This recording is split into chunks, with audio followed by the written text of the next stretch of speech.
Twyman and the Superpsychic Children of Bulgaria.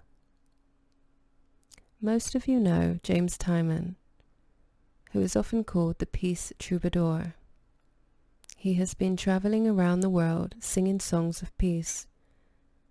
Several times when Jimmy sang his peace songs, major movements between governments to find peace began.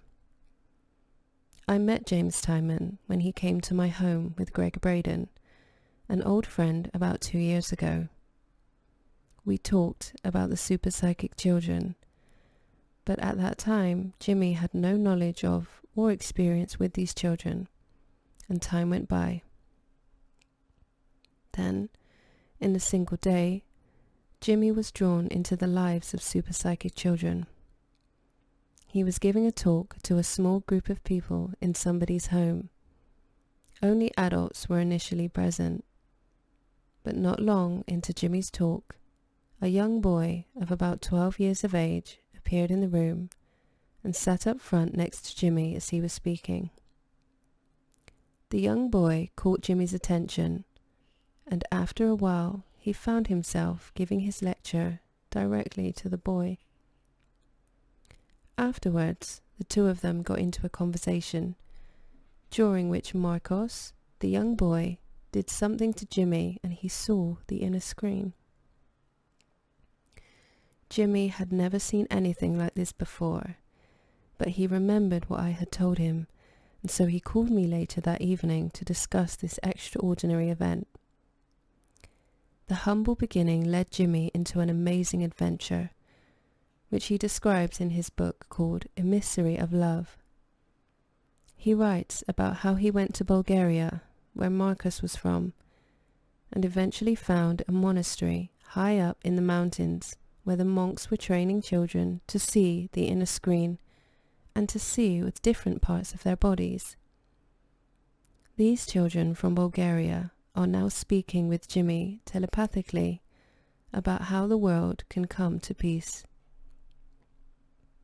Their primary message is that peace lives within each of us, and that we are in truth emissaries of love. And from this understanding, they want to ask us one question. If we see ourselves as emissaries of love, then how do we live our lives knowing this truth? And they tell us, begin now. It was slowly becoming clear to me that somehow seeing in darkness was a fact, though I still didn't really understand it. I was learning that we can see with light using our eyes and our mind, or we can see with another part of ourselves using darkness. I was learning that we can even see and know far more than just the surface of things. Where this was heading, I really didn't know, but I'd always trusted in Great Spirit and knew that everything is whole, complete and perfect just as it is. I knew that I just had to wait and keep my awareness open and the truth would reveal itself. At the end of my talk, I stepped off the stage, walked to the back of the room and waited to hear the next speaker. But I was intercepted by a group of 5 or 6 elderly Aboriginal men. They motioned for me to come over to their circle, which I did without thinking much about it. These old men took me in their midst and told me that I was the first white man they had ever heard speak the truth as they knew it. They told me how Mother Earth provided everything to them without their having to struggle, that the world was just light and that human consciousness was more than whites usually understand. They consider us a mutation of their consciousness, just babies who are still learning about the outer world. The old men told me that they were going to support me while I was in Australia, if I agreed to allow their help. I didn't really understand what they meant by support, but of course I agreed.